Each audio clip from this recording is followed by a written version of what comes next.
ধানক্ষেত থেকে উদ্ধার হলো এক অসুস্থ নীলগাই শাবক। তবে এখনও অধরা বড় নীলগাইটি। রবিবার চোপড়া থানার 3 মাইল রোড এলাকার ঘটনা। এদিন স্থানীয় একটি ধানক্ষেতে ওষুধ দিতে গিয়েছিলেন এলাকার কিছু চাষি। অসুস্থ অবস্থায় ধানক্ষেতে নীলগাইয়ের শাবকটি দেখতে পান স্থানীয়রা। তারা উদ্ধার করে স্থানীয় একটি স্বেচ্ছাসেবী সংস্থাকে খবর দেয়। তাদের খবর পেয়েই বন দপ্তরের কর্মীরা ঘটনাস্থলে পৌঁছান। নীলগাই শাবকটিকে উদ্ধার করলেও নীলগাইটি ধরার ক্ষেত্রে কোনো ব্যবস্থা নেওয়া হয়নি বলে অভিযোগ তোলেন স্থানীয়রা। অনেকেই জানিয়েছেন বেশ কিছুদিন ধরে নীলগাইটি সেখানে ঘোরাফেরা করছে। দিনের বেলা অবশ্য তেমন নজরে পড়ে না সেটিকে, যদিও প্রথমে অনেকেই সেটিকে হরিণ বলে মনে করলেও পরে জানতে পারে সেটা নীলগাই। এখানে প্রায় মোটামুটি দুপুর 2টার দিকে আমরা ধান খেতে সার দিতে আসছিলাম। তো দেখে সার দেওয়া অবস্থা যখন দেখে যে ধান খেতের ভিতরে এরকম নীলগাইয়ের বাচ্চাটা এরকম অসুস্থ অবস্থায় পড়ে দেখতে পাই, তখন কি করব, তখন তাড়াতাড়ি করে বাচ্চাটাকে নিয়ে এসে এরকম নিয়ে আসে। তখন সাথে সাথে আমাদের 3 মাইল রোড ওয়েলফেয়ার অ্যাসোসিয়েশন বিশ্ববাবুকে আমরা খবর দিই। তখন উনি সাথে সাথে ফরেস্ট ডিপার্টমেন্টের লোকে ফোন করে দেয়। তখন এসে বাচ্চাটাকে উদ্ধার করে নিয়ে যাওয়া হয়। কীভাবে দেখতে পেলেন? যখন সার দিচ্ছিলাম তখনই ধান খেতে মানে শুয়ে অবস্থায় অসুস্থ অবস্থায় পড়েছিল। কি করে বুঝলেন যে এটা নীলগাই? অনেকে হরিণ বলে চেনে। অনেকে হরিণ বা আমার মনে হচ্ছিল যে এটা নীলগাইয়ের বাচ্চা, তো সেই হিসেবে আমরা ধরে নিয়ে আসি। এই জায়গাটা কোথায়? 3 মাইল রোড, 3 মাইল রোড বেশ মাঠে। আপনার নাম? বাপি দাস।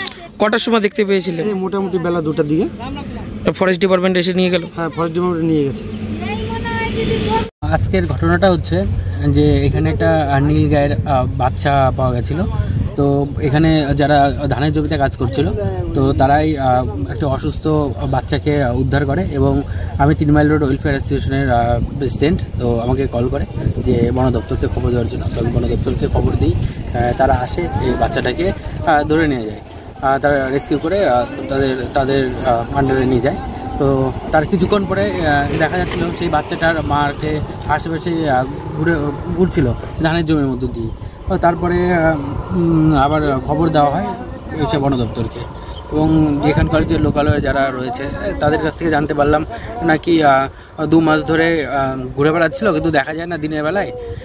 তো আজকে দেখা গিয়েছে এবং বাচ্চা সমেত। তো বাচ্চাটাকে বাঁচানো যায়। অসুস্থ ছিল দেখলাম আমিও এসে, তো অসুস্থ ছিল এই কারণেই বন দপ্তর নিয়ে গেলে ভালো মতো চিকিৎসা করার জন্য, এবং পরবর্তীতে যে বড় ওর মাটা যে রয়েছে তাকে উদ্ধার করার জন্য বলা হয়েছে। জায়গাটার নাম কি? 3 মাইল রোড।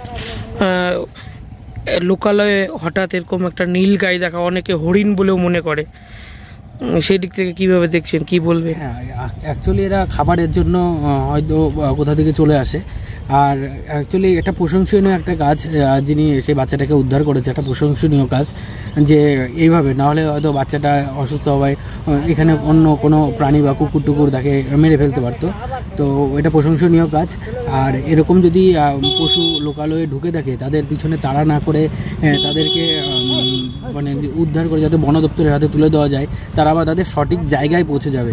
এটা একটা মানুষের মধ্যে যদি এই সচেতনতা থাকে খুব ভালো হয়। যে তার পিছনে দৌড়ানো বা তার পিছনে ধাওয়া করা এটা খুব খারাপ ব্যাপার।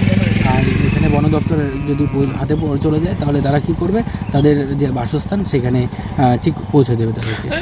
নীলগাইয়ের ব্যাপারে একটা জিনিস জানা যায় যে নীলগাই একটু দৌড়াদৌড়ি করলে হার্ট অ্যাটাক করে মারা যায়।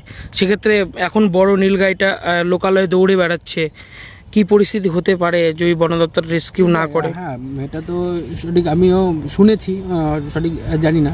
তো সেখানে বলতে পারি যদি ওরকম হয়ে থাকে তাহলে এই যে দৌড়াদৌড়ি করে বেড়াচ্ছে, তো এটা বেশিক্ষণ ধরে হয়তো সেও মারা যেতে পারে। তো যেহেতু তার বাচ্চাটাকে নিয়ে যাওয়া হয়েছে, কিছুক্ষণ আগে রেস্কিউ করে নিয়ে গেছে, তো এই কারণে মানে বন দপ্তর যত তাড়াতাড়ি সম্ভব যদি রেস্কিউটা করে তাহলে হয়তো এই বাচ্চাটাকেও বাঁচানো যাবে এবং তার মাকেও বাঁচানো সম্ভব হবে। আপনার নাম? আমার নাম বিষ্ণুদেব বিশ্বাস।